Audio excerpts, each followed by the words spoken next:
The current market capitalization of Nike sits at approximately $110 billion. Its German rival, Adidas, hovers around $30 billion. On paper, this looks less like a rivalry and more like a slaughter. Nike generates over $50 billion in annual revenue, more than double that of Adidas. If you look strictly at the bank accounts, the war is over. The American giant has won. But numbers are often just a lagging indicator of culture. To understand the real war, the one being fought on the streets of Tokyo, the basketball courts of Chicago, and the runways of Paris, you have to look past the balance sheets. You have to look at the blood. This is not just a story about shoes. It is a story about a 70-year blood feud that tore a family apart, birthed the modern sports industry, and created two distinct empires that are currently trying to kill each other. If you want to understand the hidden wars behind the brands you wear every day, make sure you are subscribed to Market Legends. We decode the business battles that shape our world. To understand why these two companies hate each other, we must travel back to a small, sleepy town in Bavaria called Herzogenaurach. In the 1920s, two brothers, Adolf and Rudolf Dassler, started a shoe company in their mother's laundry room. They were a perfect team. Adolf, known as Adi, was the introverted craftsman who obsessed over spikes and leather. Rudolf was the bombastic salesman who could sell ice to a polar bear. Together, they were unstoppable. In the 1936 Berlin Olympics, they managed to get their shoes onto the feet of Jesse Owens. When Owens won 4 gold medals in front of Adolf Hitler, the Dassler brothers became international legends. But the pressure of World War II destroyed them. While the exact cause of their falling out remains a mystery, rumors range from infidelity to political betrayal. The result was absolute. In 1948, the brothers split. They divided the company assets and even the employees.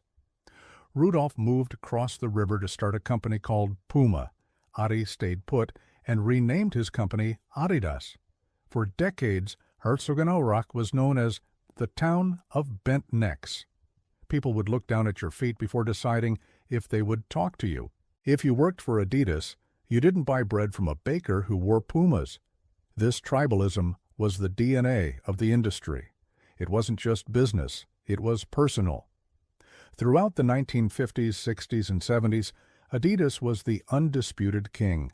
They invented the screw-in studs that helped West Germany win the 1954 World Cup in the Miracle of Bern. They were on the feet of Muhammad Ali. They were the official uniform of the Olympics. In 1970, Adidas was so dominant that they didn't even consider the American market a threat. But while Adidas was drinking champagne in Europe, a Stanford graduate named Phil Knight was selling Japanese running shoes out of the trunk of his green Plymouth Valiant in Oregon. Knight and his track coach, Bill Bowerman, founded Blue Ribbon Sports on a handshake and $500 each. They were nobodies. They had no factories, no money, and no respect. In 1971, seeking to break away from their Japanese suppliers, they rebranded. They paid a graphic design student $35 to draw a logo. She created a fat check mark that represented the wing of the Greek goddess of victory. They called it the swoosh. They named the company Nike. Nike's innovation wasn't just marketing, it was engineering. Bill Bowerman famously ruined his wife's waffle iron by pouring rubber into it, trying to create a lighter sole for runners. That waffle sole became their first hit. By 1980, Nike had done the impossible. They had overtaken Adidas in the United States. But the moment that truly shifted the axis of power, the moment that turned a shoe company into a global religion, happened in 1984. Adidas had the chance to sign a rookie basketball player from North Carolina named Michael Jordan. Jordan actually wanted to sign with Adidas. He loved their products. But the executives in Germany were blind. They believed the future of basketball belonged to 7-foot centers, the giants who dominated the paint. They told Jordan he was too short to be the face of their brand.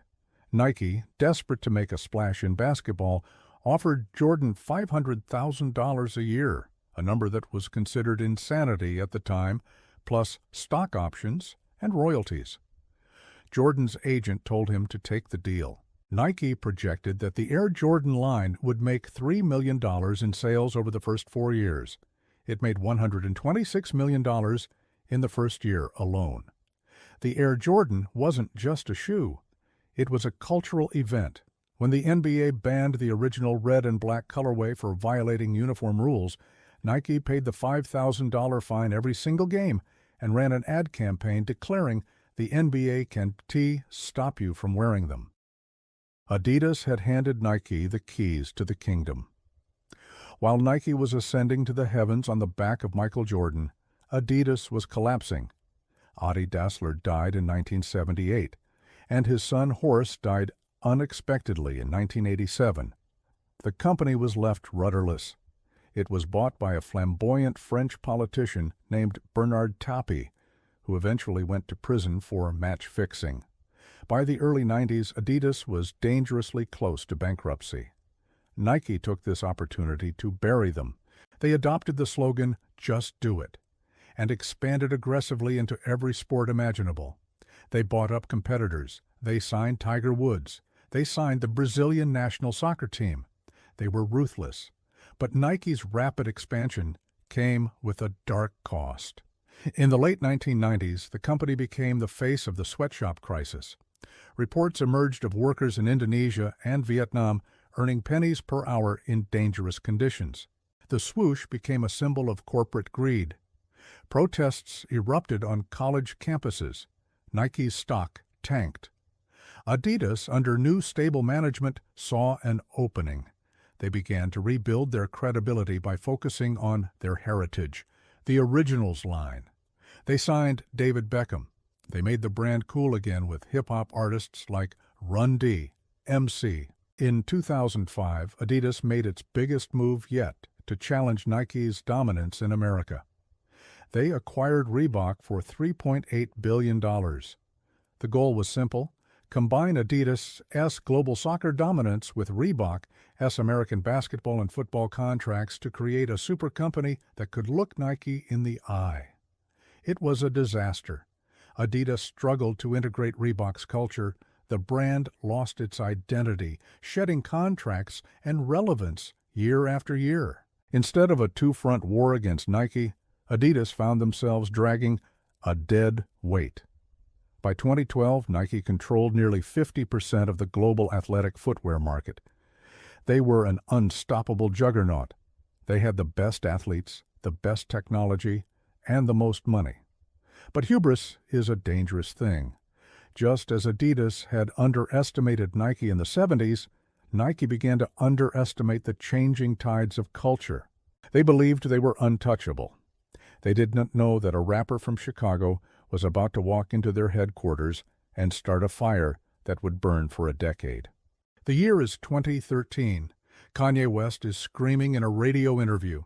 He has been the biggest non-athlete endorser at Nike for years, creating the Air Yeezy, a shoe that sold for thousands on the resale market. But Nike refuses to pay him royalties. To the executives in Beaverton, Oregon, Kanye is just a celebrity, not an athlete like Jordan or LeBron. They tell him to be grateful for the platform. So, Kanye leaves. He walks away from the swoosh and signs a deal with Adidas. This moment triggered the most intense period of the modern sneaker war. Adidas didn't just give Kanye money, they gave him creative control. At the same time, Adidas finally solved a problem that had plagued them for decades: comfort. Their chemical engineers developed a new foam material made of thousands of expanded thermoplastic polyurethane capsules fused together. They called it Boost. When you combined the hype of Kanye West with the comfort of Boost technology, the result was nuclear. The Yeezy Boost 350 became the most desirable object on the planet. For the first time in history, Adidas had a product that was selling faster and reselling for higher prices than Air Jordans.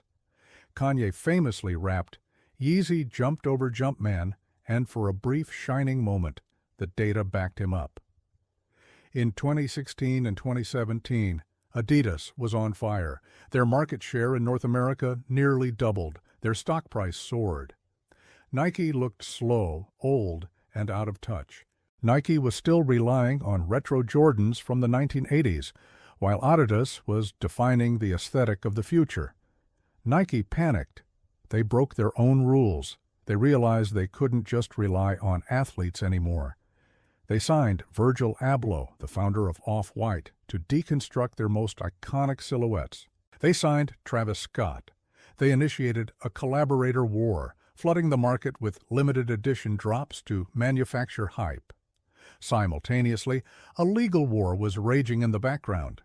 In 2012, Nike released Flyknit, a technology that allowed shoes to be knitted from a single thread, reducing waste and weight. Months later, Adidas released PrimeKnit. Nike sued immediately. This wasn't just a patent dispute. It was a battle for the future of manufacturing. The lawsuits dragged on for years in Germany and the United States, costing millions in legal fees, with judges handing down injunctions that temporarily banned products from store shelves. But while Nike was fighting in court, they were quietly fixing their supply chain. They launched the Consumer Direct Offense, a strategy to cut out middlemen like Foot Locker and sell directly to customers through the SNKRS app. It frustrated customers who couldn't get the shoes they wanted, but it drove profit margins to record highs. By 2020, the war had reached a stalemate. Nike was the revenue king, but Adidas had the cool factor. Then Adidas's greatest asset became its greatest liability. In October 2022, Kanye West unleashed a series of anti-Semitic tirades on social media and in interviews. The pressure on Adidas was immense. For weeks, the company hesitated. The Yeezy line was generating nearly $2 billion a year, roughly 10% of the company's entire revenue and an even larger chunk of their profits. Cutting ties with Kanye meant setting $1 billion on fire, but they had no choice. On October 25th, Adidas terminated the partnership. The aftermath was catastrophic. Adidas was left with $1.3 billion worth of unsold Yeezy inventory sitting in warehouses. They couldn't sell it, and they couldn't destroy it without facing an environmental backlash. In 2023, Adidas posted its first annual loss in 30 years. The stock plummeted. The Yeezy golden age was over, and it had left a crater in the company's balance sheet. Meanwhile, Nike wasn't celebrating. They were facing their own crisis. The consumer direct strategy that had boosted margins was now backfiring. By ignoring wholesale partners, they had left shelf space open for new competitors. Brands like On Running and Hoka One One, companies that prioritized function over hype, began eating into Nike's dominance in the running category. Nike's innovation pipeline had run dry. They were pumping out the same Dunk Lows and Air Force Ones in 100 different colors, flooding the market until nobody cared anymore. In 2024, Nike's stock suffered its worst day in history, wiping out $28 billion in value in a single trading session. Today, the landscape of the war has shifted. It is no longer just a duopoly. The walls are being breached. Adidas is attempting a recovery under new CEO Bjørn Gulden. They are selling off the remaining Yeezy inventory and donating proceeds to charity to wash their hands of the sin. They have pivoted back to their roots, finding massive success with the Samba and Gazelle, retro soccer shoes that have become the uniform of Gen Z. Nike is in the midst of a painful restructuring, laying off employees, and trying to rediscover the spark of innovation that defined their early years. They are realizing that you cannot coast on the legacy of Michael Jordan forever. So, who is winning? If you look at the scoreboard, it's Nike. They are still the Goliath. They still have LeBron James, Cristiano Ronaldo, and the NFL. Their distribution network is unrivaled, but if you look at the momentum, the war is closer than it has been in decades. Adidas has proven it can survive a near-death experience. They have survived the loss of the Dassler brothers, the bankruptcy of the 90s, the failure of Reebok, and the implosion of Yeezy. They are the cockroaches of the corporate world, impossible to kill. The lesson of this war is that no empire is safe. In the fashion business, you are only as good as your last hit. Nike learned that in the 80s when they nearly died. Adidas learned that in the 90s, and both of them are learning it again right now. The next Michael Jordan isn't a basketball player. It might be a designer, a musician, or a kid in a garage with a 3D printer. And whoever finds them first will win the next decade. The war for your feet is far from over. In fact, the next battle has already begun. If you enjoyed this deep dive into the most expensive rivalry in sports, help us outsmart the algorithm. Subscribe to Market Legends right now and click the link on your screen to see exactly how Adidas managed to claw its way back from the brink of death in the early 2010s.